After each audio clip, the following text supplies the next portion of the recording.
मेरा नाम अनामिका है। मैं एक मिडिल क्लास फैमिली से बिलोंग करती हूँ। मेरे माता पिता नहीं थे और मेरी शादी मेरे मामा और मामी ने मिलकर करवाई थी। उन्होंने बचपन से लेकर अब तक मुझे अपनी औलाद की तरह पाला था और मेरे लिए हमेशा उनकी यही ख्वाहिश थी कि वो मुझ बिन माँ की बच्ची की शादी एक अच्छे परिवार में करे। जब मेरा यहाँ से रिश्ता गया था तो मेरे मामा जी को खबर मिली थी कि लड़का और उसका भाई बहुत कमाते हैं और उनकी अपनी मिठाई की दुकान है।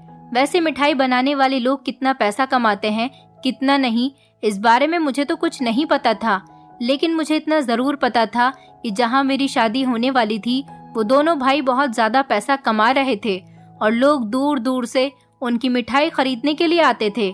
मेरे मामा जी ने कहा कि तुम हमेशा वहाँ पर खुश रहोगी और इसी उम्मीद पर मेरी शादी इस परिवार में हो गई थी। मेरी शादी को 1 महीना ही गुजरा था। मेरी सास दरवाजे पर ना जाने कब से खड़ी हुई किसी से बातें कर रही थी।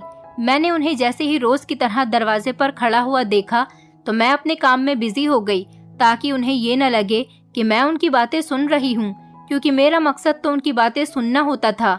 मेरी सास दिन में ना जाने कितनी बार दरवाजे पर खड़े होकर किसी से बातें करती थी और जब वो दरवाजे से वापस आती तो उनके हाथ में ढेर सारे पैसे होते थे। उनके हाथ में ढेर सारे पैसे देखकर मैं हैरान रह जाती थी कि भला ये पैसे उन्हें कौन देकर जाता है। यही सब मैं जानना चाहती थी, इसलिए उनके करीब जाकर काम को इस तरह से करती जैसे मैं बहुत ज्यादा बिजी हूँ और उनकी बातों को सुनने की कोशिश नहीं कर रही हूँ, मगर मेरे कान उनकी तरफ ही लगे हुए होते थे। उसी वक्त मेरी सास ने एक बहुत ही अजीब सी बात कही थी जो मेरी बिल्कुल समझ नहीं आई थी।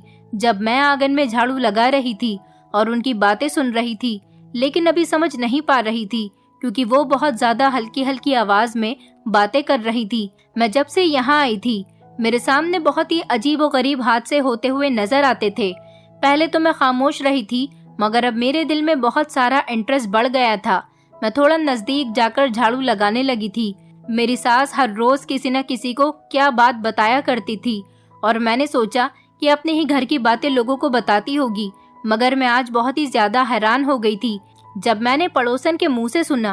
वो मेरी सास को बता रही थी कि उन्होंने भी अपने दामाद और बेटी के लिए मेरे पति और जेठ की दुकान से मिठाई मंगवाई थी, लेकिन मेरे जेठ ने कहा कि जब तक दामाद बेटी खुद नहीं आएंगे वो मिठाई नहीं दे सकते, क्योंकि ज्यादातर सारी मिठाई उनकी दुकान पर ही होती है। वो पड़ोसन कहने लगी, ऐसा भी क्या हो गया है, मैं कौन से इस मिठाई को खुद खाने वाली थी, मैं तो उनके लिए ही मांग रही हूँ और उन्हीं को खिलाने वाली थी। पड़ोसन का मूड बहुत ज्यादा खराब हो रहा था। वो और भी काफी सारी बातें बोले जा रही थी, मगर सुई तो बस इसी बात पर अटक गई थी। भले ऐसा क्या था इस मिठाई के अंदर कि वो सिर्फ शादीशुदा मर्द और औरत ही खा सकते थे। ये बात मैंने पहले भी सुनी थी कि शर्मा मिष्ठान भंडार की दुकान में जो मिठाई मिलती है वो सिर्फ शादीशुदा लोग ही खाते हैं। ऐसा क्या था इस मिठाई में, और ये पड़ोस वाली आंटी ने किस वजह से वो मिठाई मंगवाई थी अपने दामाद और बेटी के लिए। ये बात मुझे बहुत ज्यादा खटक रही थी। जरूर कोई ना कोई ऐसी बात तो थी जिस वजह से वो हमारे यहाँ की मिठाई अपने दामाद को खिलाना चाहती थी। वो मेरी सास से कह रही थी कि लो पैसे रख लो और मुझे बस अपने बेटों की दुकान से मिठाई मंगवा दो। वो बातें ही किए जा रही थी। मैं धीरे से झाड़ू फेरती रही थी कि उनकी बातें सुन सकूं, लेकिन इस टाइम मैं हैरत में पड़ गई थी जब पड़ोस वाली आंटी ने मेरी सास को 10,000 रुपए दिए। मेरी सास ने इस वक्त पैसों को अपनी मुट्ठी में पकड़कर रख लिया और अपनी साड़ी के पल्लू में बांध लिया। पैसे लेने के बाद मेरी सास के चेहरे पर एक अजीब सी खिलती हुई मुस्कुराहट आ गई। ये बात मेरी समझ से बाहर थी कि इस छोटे से मोहल्ले की इस गरीब सी औरत के पास इतने पैसे कहाँ से आ गए थे कि नॉर्मल सी मिठाई के लिए वो मेरी सास को 10,000 रुपए देने को भी तैयार थी। अब तो मेरा इंटरेस्ट और भी बढ़ने लगा था। दरअसल मेरे जेठ की पहले शादी हो गई थी और शादी के 1 महीने बाद ही उनकी पत्नी अपने आशिक के साथ भाग गई थी। उसके बाद मेरी सास ने अपने बेटे से बहुत कहा कि वो शादी कर ले, लेकिन मेरे जेठ ने शादी नहीं की। उन्होंने कहा कि जब मेरे भाग्य में शादी होगी तब हो जाएगी। फिर मेरे पति की शादी हो गई और मेरे जेठ ने आज तक शादी नहीं की। मेरे जेठ और मेरे पति दोनों की ही बहुत बड़ी मिठाई की दुकान थी। सुना था कि ये मिठाई की दुकान सबसे पहले मेरे जेठ ने ही खोली थी। मेरे पति शादी से पहले कोई काम धंधा नहीं करते थे। जब शादी हुई तो मेरी सास ने उन्हें कहा कि अब तुम्हें जिम्मेदारी समझनी चाहिए। शादी के बाद से ही उन्होंने अपने बड़े भैया की मिठाई की दुकान पर जाना शुरू किया था। अब भी मेरे पति बहुत कमी से उनकी दुकान पर जाते थे। कभी कभी वो गारमेंट्स की दुकान पर कपड़े बेचने के लिए चले जाते थे और कभी कभी अपने भैया की मिठाई की दुकान पर चले जाते थे। लेकिन मेरे जेठ बहुत ज्यादा बिजी रहते थे, सारा दिन वो दुकान पर बैठे रहते थे। मेरी सास ने बताया था कि वो किसी नौकर पर भरोसा नहीं करते, इसीलिए दुकान पर खुद ही बैठते हैं। और अब पिछले 1 हफ्ते से तो मेरे पति ने बिल्कुल भी उनकी दुकान पर जाना छोड़ दिया था, क्योंकि मेरे पति को ऐसा लगता था कि मिठाई बेचने के काम में कोई हुनर नहीं होता, उन्हें कोई हुनर वाला काम सीखना चाहिए। मुझे कुछ शक होने लगा था कि दाल में कुछ काला जरूर है।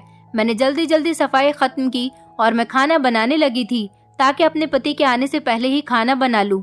वो सारा दिन गारमेंट्स की दुकान पर लोगों को कपड़े दिखाते दिखाते थक जाते थे।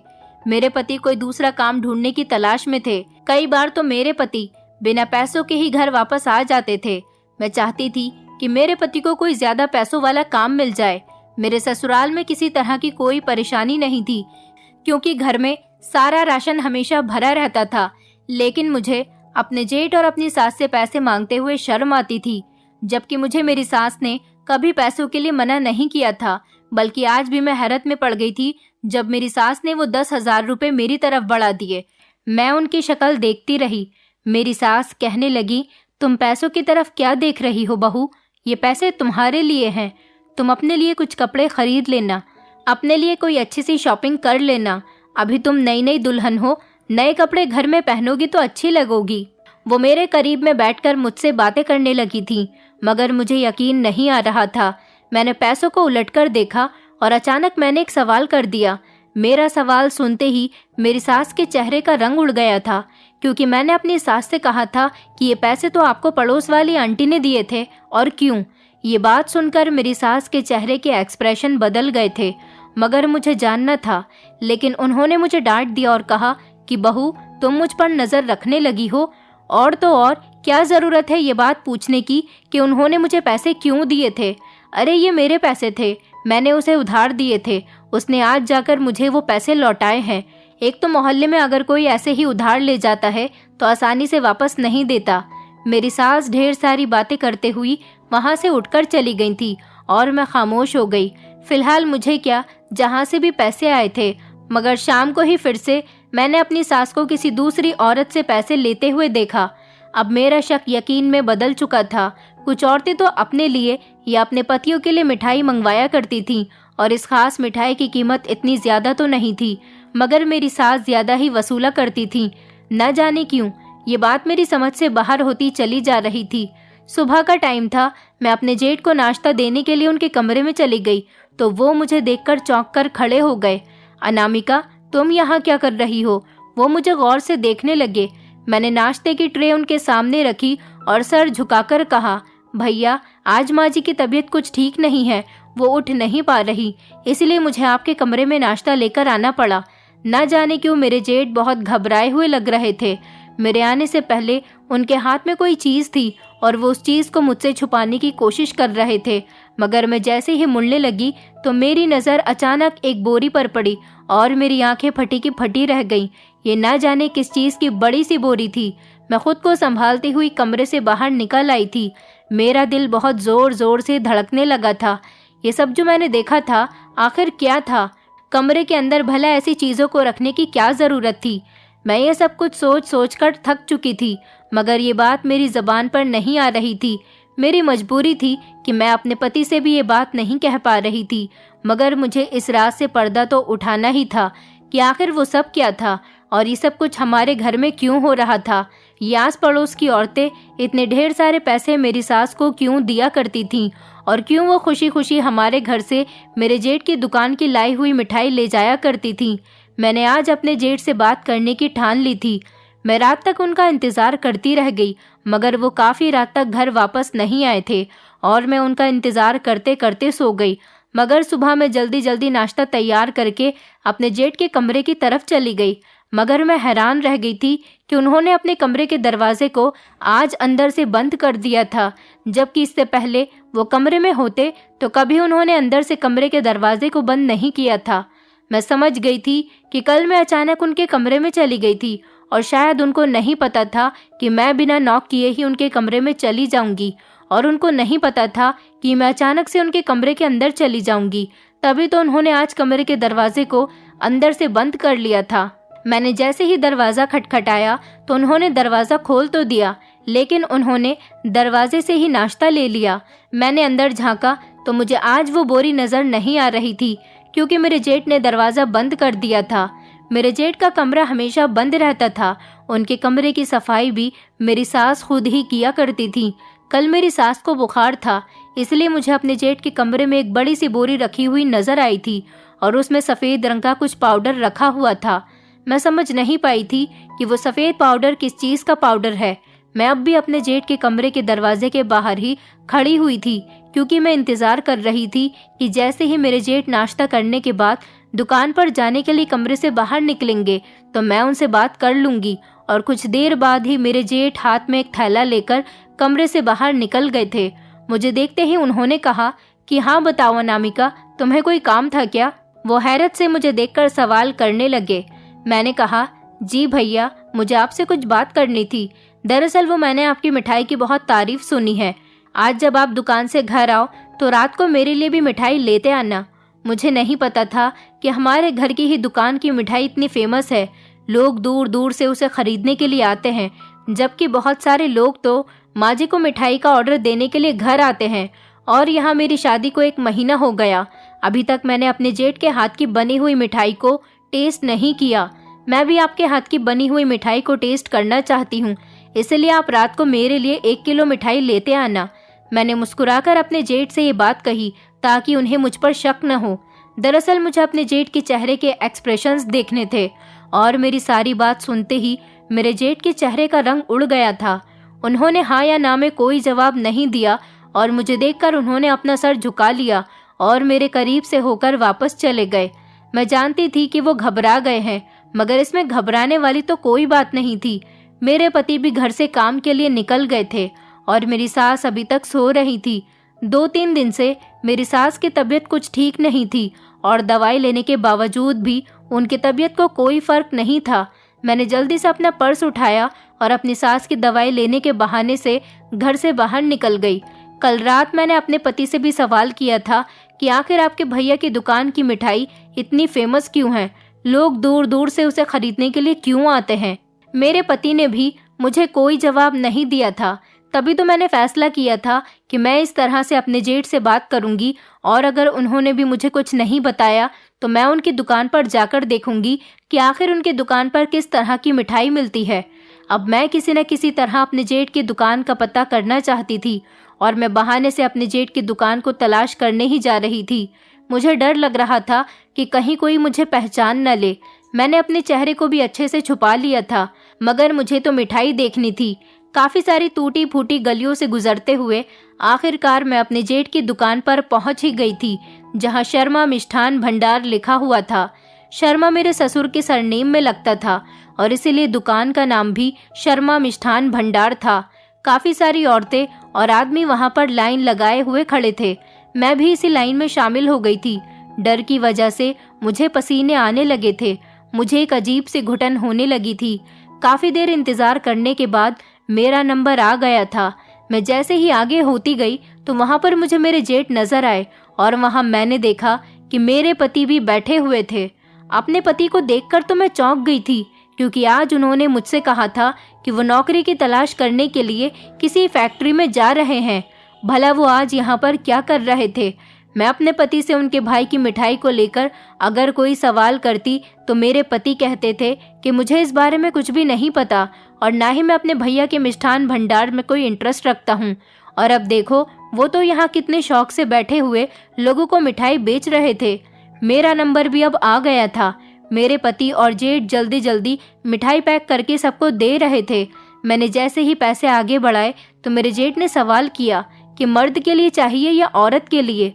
मैं कंफ्यूज हो गई थी और मैंने डरते हुए कपकपाते हुए अपने होठों से कहा कि मुझे मर्द के लिए मिठाई चाहिए। तब उन्होंने मेरे लिए 1 किलो मिठाई पैक की और मुझे मिठाई पकड़वाई और पैसे लिए। मैं जल्दी से वहां से निकल आई थी। न जाने मुझे क्यों लग रहा था कि वो दोनों भाई मुझे पहचान गए थे, मगर ये भी तो हो सकता था कि वो मेरा वहम भी तो हो सकता है। मैं तेज तेज कदमों से घर की तरफ चलती जा रही थी। बार बार पीछे मुड़ मुड़ कर देख रही थी कि कहीं मेरे पीछे तो कोई नहीं आ रहा। ऐसा लग रहा था जैसे हर आदमी मेरा पीछा कर रहा है।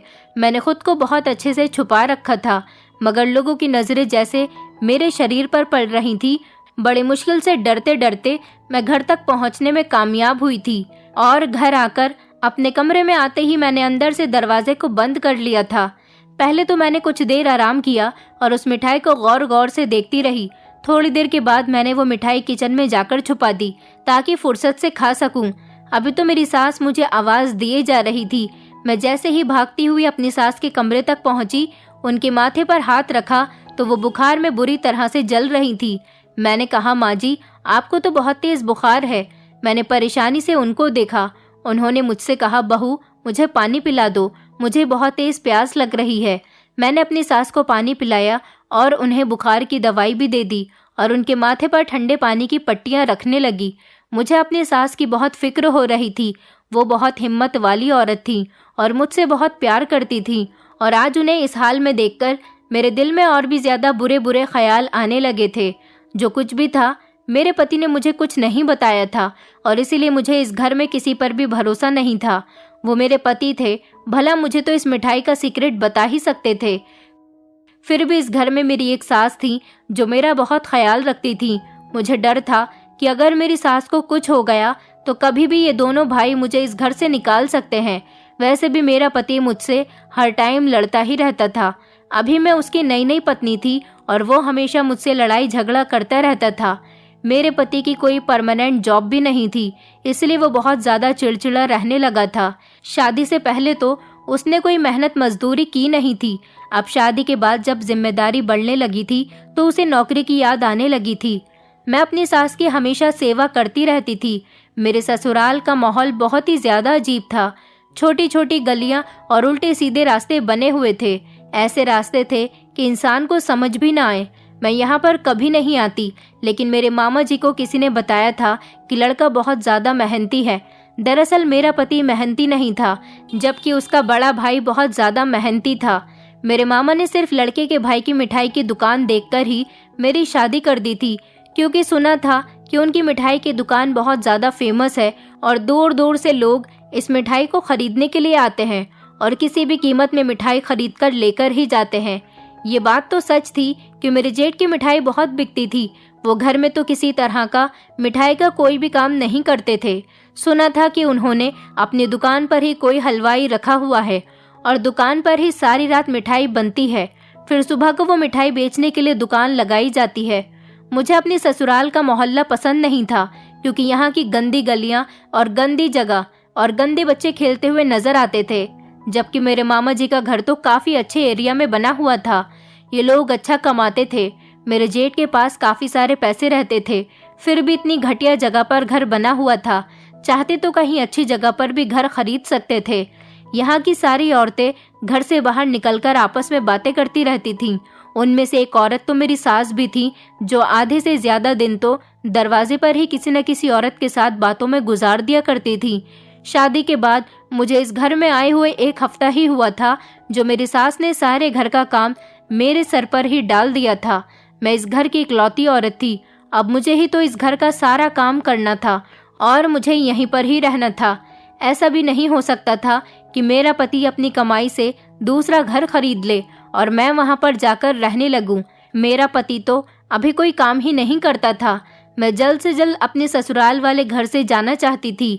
शादी से पहले मम्मी जी ने तो मुझसे कभी घर का कोई काम नहीं करवाया था।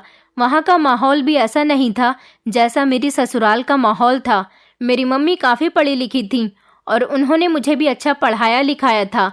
मैं हमेशा अपनी पढ़ाई लिखाई में बिजी रहती थी और ना ही कभी दूसरों के घर में मैंने ताक झांक की थी, जबकि इस मोहल्ले में हर मामले में टांग अड़ाने वाले लोग बहुत से थे। जबकि इस बात का आइडिया मुझे शादी के बाद जल्दी ही हो गया था। शादी के अगले दिन ही यहाँ पर मोहल्ले की एक एक औरत ने आकर मुझे देखा था और सब मेरे बारे में बातें करती थी। मुझसे तरह तरह के सवाल पूछती थी। तुमने कितनी पढ़ाई की हुई है, तुम्हारी मामी का मायका कहाँ का है, न जाने किस किस तरह की बातें करती थी।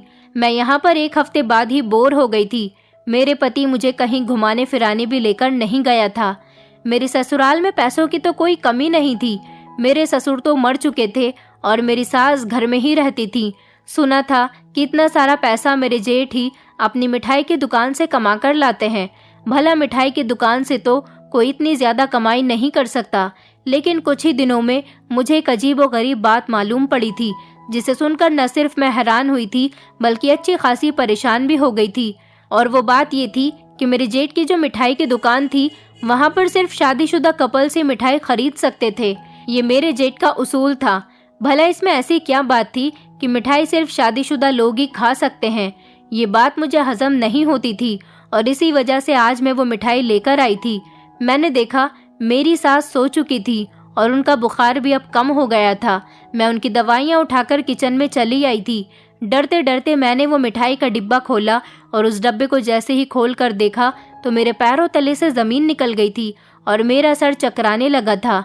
मिठाई के डब्बे के अंदर 1 किलो मिठाई में सिर्फ 2 ही मिठाई के दाने थे, बाकी कागज़ की बनी हुई पुड़िया मिठाई के डिब्बे के अंदर रखी हुई थी। इन पुड़ियों के अंदर कुछ सफ़ेद रंग का पाउडर था, जिसे देखकर ही मेरे रोंगटे खड़े हो गए थे। मैं भागती हुई अपने कमरे में गई और वह मिठाई का डिब्बा लेकर मैंने अपने बेड के नीचे छुपा दिया। मेरी तो कुछ समझ नहीं आ रहा था कि ये लोग भला क्या खेल खेल रहे थे। ये कोई नशे की पुड़िया थी या फिर जहर की पुड़िया थी जो लोगों के शरीर में जा रहा था? क्या लोग इतने बेवकूफ़ थे कि बिना सोचे समझे इतना पैसा खर्च करने के बावजूद भी वो इस नशे की पुड़िया को खरीद रहे थे? मेरा दिमाग घूम रहा था और मेरा शरीर कांप रहा था। सुबह से मैंने कुछ भी नहीं खाया था। अचानक मुझे जोर का चक्कर आया और मुझे ऐसा महसूस हुआ जैसे मेरी आंखों के सामने अंधेरा सा छा गया है। जब मुझे होश आया तो मैं अपने कमरे में ही थी और मेरे पास मेरी सास और पड़ोस की कुछ औरतें थीं। वो दोनों मुझे मुस्कुराकर देख रही थी। मैं हिम्मत करके उठी और पड़ोस की ही एक लड़की जो हमारे घर आई हुई थी, वो मेरे लिए ग्लास में पानी लेकर आई। उसे मेरी सास ने बुलाया था, क्योंकि मेरी सास ने जब मुझे इस हालत में देखा था तो उन्होंने सामने वाले घर की ही एक लड़की को हमारे घर पर बुला लिया था। उसकी शादी नहीं हुई थी। वो बहुत प्यारी लड़की थी, मुझसे मिलने के लिए कभी कभी हमारे घर पर आती रहती थी। वो तो मुझे बहुत पसंद थी। उसने मुझे पानी का गिलास दिया और कहने लगी, भाभी आपने तो हद ही कर दी, आपको अपना ख्याल रखना चाहिए। मैं उसकी बात को समझ नहीं पाई थी। फिर मेरी सास ने भी कहा, हाँ बेटा ये ठीक कह रही है, तुम्हें अपना ख्याल रखना चाहिए। अगर ऐसी हालत में बच्चे को कुछ हो जाता तो। मैं ये बात सुनकर तो हैरान रह गई थी और बड़ी हैरानी के साथ अपनी सास को देखने लगी। बच्चा? कौन सा बच्चा? मेरी सास इस बात पर हंसने लगी और उन्होंने कहा कि अभी डॉक्टर आए थे, तुम्हारा चेकअप करके बताकर गए हैं कि तुम माँ बनने वाली हो। मैं तो समझ गई थी कि तुम बेहोशी इस वजह से हुई हो, लेकिन फिर भी एक बार कंफर्म करने के लिए डॉक्टर को बुला लिया था। मेरी सास मेरे सर पर हाथ रखने लगी और कहने लगी कि अब हमारे घर में भी बच्चे की आवाज़ गूंजेगी।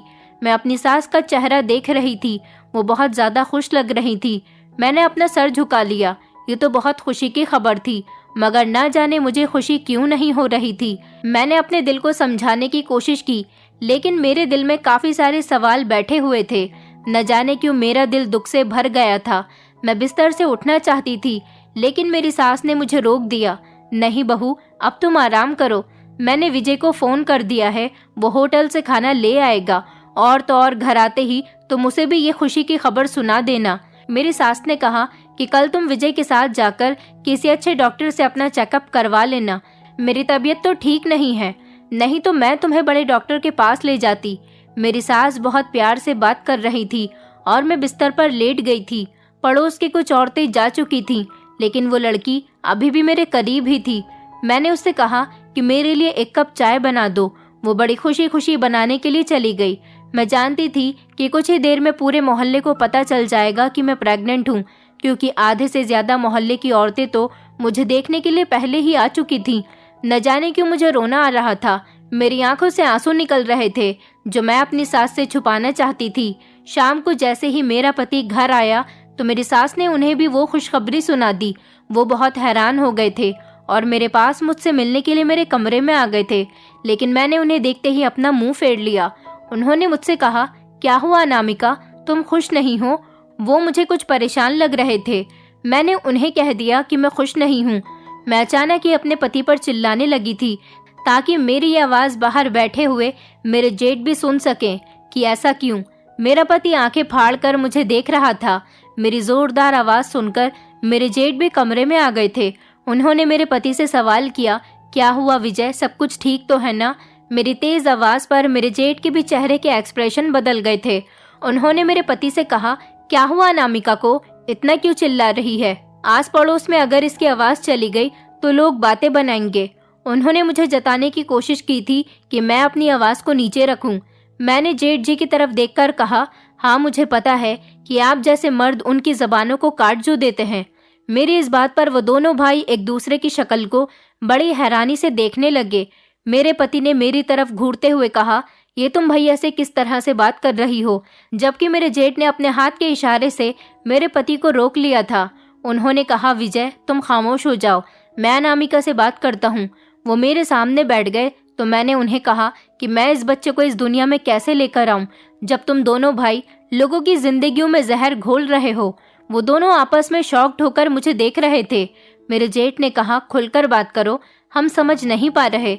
वो अटक अटक कर पूछने लगे और मैंने अपने बेड के नीचे से वो मिठाई का डिब्बा निकालकर उनके सामने रख दिया। ये रहा सच और सबूत जिसमें सब जाहिर है कि आप लोग मिठाई के नाम पर मिठाई के डिब्बे में मिठाई नहीं बल्कि उनको ये ड्रग्स की पुड़िया बनाकर बेचते हो और नशा करने के लिए ही लोग महंगे दामों पर ये मिठाई खरीदा करते हैं, क्योंकि आप मिठाई की आड़ में ड्रग्स का धंधा कर रहे हो। मैंने और भी बहुत कुछ कहना चाहा मगर मेरे पति ने मुझे डांट कर खामोश कर दिया और कहा कि तुम ये क्या बकवास कर रही हो। मेरे पति मुझे बहुत कुछ सुनाए जा रहे थे जबकि मेरे जेठ का चेहरा तो पीला पड़ चुका था। मेरी सास भी उठकर आ गई थी और दरवाजे पर खड़े होकर सब कुछ सुन रही थी, लेकिन वो खामोश थी। मेरे जेठ ने मेरे पति को रोक लिया और कहा कि देखो विजय, आज मैं अनामिका को सब कुछ सच बता दूंगा, क्योंकि ये भी तो अब हमारी फैमिली का एक मेंबर ही है। मुझे यकीन है कि अनामिका कभी ये बात किसी को नहीं बताएगी। मैं बड़ी हैरानी से अपने जेठ के चेहरे की तरफ देख रही थी। तभी उन्होंने मुझे बताना शुरू किया कि जो तुम कुछ समझ रही हो वैसा कुछ भी नहीं है। मैं एक शरीफ इंसान हूँ और इस तरह के गैर कानूनी काम नहीं कर सकता। बस मैं हालात के हाथों मजबूर हो गया था। मुझे बचपन से ही एक वैद्य जी के पास काम पर लगा दिया गया था। वहाँ मैंने काफ़ी सारा टाइम गुजारा और वैद्य जी बहुत अच्छी दवाई दिया करते थे। वो जिसको भी अपनी बनाई हुई दवाई दिया करते वो बिल्कुल ठीक हो जाता था। मैंने उनसे काफ़ी कुछ सीख लिया था। मैं जब बड़ा हुआ तो वो सारा काम मुझसे ही करवाया करते थे। मैं समझ चुका था कि कौन सी दवाई किस तरीके से बनानी है और किस मरीज को देनी है। लोग दूर दूर से उनके पास इलाज के लिए आया करते थे। फिर एक दिन अचानक से उनकी मौत हो गई। उनकी दुकान भी बंद हो गई थी क्योंकि उनके आगे पीछे कोई नहीं था और उन्होंने शादी भी नहीं की थी। मैंने बहुत कोशिश की कि मैं वैद्य जी की दुकान को संभालूं, मगर जब मैं अपनी दुकान पर बैठने की जगह उनकी दुकान पर बैठने लगा तो कोई भी मुझसे दवाई लेने नहीं आता था। मेरे पास इतना पैसा भी नहीं था कि मैं उनकी दुकान का भी किराया दे सकता। इसीलिए शुरू के कुछ दिन तो मैं दुकान चलाता रहा। उसके बाद वो दुकान बंद हो गई। फिर मैंने कोई दूसरा काम किया, पैसे इकट्ठे किए। उसके बाद मेरी माँ ने कुछ अपने जेवर बेचे और कुछ मेरे पास पैसे जुड़े हुए थे। इस तरह से मैंने अपनी अलग दुकान खोल ली, मगर मैं जानता था कि मुझे कोई फ़ायदा नहीं होने वाला। इसलिए मैंने अपनी उस छोटी सी दुकान में मिठाई बेचना शुरू कर दिया। लोग मिठाई तो शौक से नहीं खाते थे और मेरी इतनी आमदनी भी नहीं थी। मेरे पास एक आदमी आया और उसने बातों बातों में बताया कि उसकी तबीयत ठीक नहीं रहती, उसको ब्लड प्रेशर की कुछ परेशानी है। उसने काफ़ी सारे डॉक्टर्स को दिखा दिया लेकिन उसकी परेशानी ठीक नहीं होती। तो मैंने अपने पास रखी हुई वैद्य जी की एक दवाई मिलाकर उसकी मिठाई के डब्बे में रखकर दे दी और कहा कि इसी मिठाई के साथ खा लेना। मेरा मकसद उस आदमी की परेशानी को दूर करना था। दूसरे ही दिन वो आदमी मेरे पास आया और मुझसे कहने लगा कि तुम्हारी दवाई खाने के बाद मेरी तबीयत बिल्कुल ठीक हो गई। वो हैरत और खुशी से मुझे देखे जा रहा था और उसने मुझे और भी ज़्यादा मिठाई लेने के लिए कहा। मैंने उसे दवाई की पुड़िया बनाकर मिठाई के डब्बे में रखकर दे दी। उसने बहुत से लोगों को मेरे बारे में बताया कि मैं मिठाई बेचता हूँ और मेरी मिठाई के अंदर कुछ ऐसी क्वालिटीज़ होती हैं जिसकी वजह से बीमार लोग बहुत जल्दी ठीक हो जाते हैं। और तो और सबसे अच्छा तरीका मेरे पास ये था कि वैद्य जी की उस पुरानी दवाई से, जिसको मैं उनके पास से लेकर आया था, और कुछ जड़ी बूटियाँ मिलाकर मैंने उसी तरह की और भी दवाई तैयार कर ली थी। मेरी इस दवाई की खासियत ये थी कि जिस मर्द या औरत के अंदर कोई प्रॉब्लम हो या उसका बच्चा पैदा नहीं हो रहा हो तो मेरी ये दवाई खा लेने से उसकी ये प्रॉब्लम भी दूर हो जाती और भगवान उन्हें बच्चा भी दे देता। इसी तरह से मेरी मिठाई फेमस हो गई और मैं मिठाई के डब्बे में दवाई की पुड़िया मिठाई के साथ रखकर देने लगा, जिससे लोगों को बहुत फर्क हुआ। मैं इस तरीके से लोगों का इलाज किया करता था। लोग मुझे मेरी मिठाई के हजारों रुपये देते थे। ये काम मेरा इतना बढ़ जाएगा मैंने कभी सोचा भी नहीं था। उसी दिन मैंने फैसला कर लिया था कि मैं अपना ये राज किसी को नहीं बताऊंगा। मेरी इस मिठाई वाली दवाई की वजह से बहुत सारे बेऔलाद लोगों को औलाद हासिल हो चुकी थी। तभी तो ये बात फेमस है कि मेरी बनाई हुई मिठाई शादीशुदा लोग ही खा सकते हैं। मैं इस सब से बहुत फेमस हो गया था और माँ के पास भी बहुत सारी औरतें आती और उनसे कहती कि हमें अपने बेटे से मिठाई मंगवा दो। इसीलिए मोहल्ले की हर कोई मजबूर औरत अपने लिए वो मिठाई मांगने आती थी और कुछ तो अपने जानने वालों के लिए भी लेने आती थी। मैं देख चुका था कि लोग डॉक्टर्स में कितना ज़्यादा पैसा खर्च करते हैं, लेकिन फिर भी उनको कोई फ़र्क नहीं होता। यही वजह है कि मेरी दुकान पर मिठाई की आड़ में एक ऐसी दवाई बिक रही है जो लोगों का बहुत फ़ायदा करती है और इसी वजह से मेरी दुकान पर मिठाई खरीदने वाले लोगों की लंबी लाइन लगी हुई होती है। मैंने तो मिठाई का दाम वही रखा जो कि नॉर्मल होता है, मगर लोग खुद ही अपनी खुशी से मुझे ज़्यादा पैसे देकर जाने लगे। अब मैं किसी से भी कहता नहीं हूँ कि मुझे कितने पैसे चाहिए या 1 किलो मिठाई के कितने पैसे हुए। जो मुझे अपनी खुशी से जितने भी पैसे दे देता है मैं रख लेता हूँ। तुमने उस दिन मेरे कमरे में बड़ी सी बोरी में जो सफ़ेद रंग का पाउडर देखा था वो ड्रग्स का पाउडर नहीं था, बल्कि वो मेरे हाथ की बनाई हुई जड़ी बूटियों वाली सफ़ेद दवाई थी। मेरी माँ ने भी जिसको वो मिठाई दी और उसने मिठाई के साथ मेरी दवाई को खाया तो हर किसी को बहुत फ़र्क हुआ था और इसी वजह से हमारे घर से काफ़ी सारी औरतें मिठाई खरीदने के लिए माँ से कह जाती थीं। अब मेरे दिमाग के सारे सवाल जवाब ख़त्म हो गए थे क्योंकि मेरे जेठ ने मुझे सारी बात बता दी थी। मैंने अपने जेठ और पति से माफ़ी मांग ली थी। उन्होंने मुस्कुराकर मेरे सर पर हाथ रख दिया और कहा कि कोई बात नहीं, तुम हमारे घर की मेंबर हो और हम जानते हैं कि तुम इस बात का सीक्रेट किसी को नहीं बताओगी। यही वजह है जो हमारे घर में लक्ष्मी ही लक्ष्मी है और किसी चीज़ की कोई कमी नहीं। मैंने अपने पति से भी माफ़ी मांगी थी।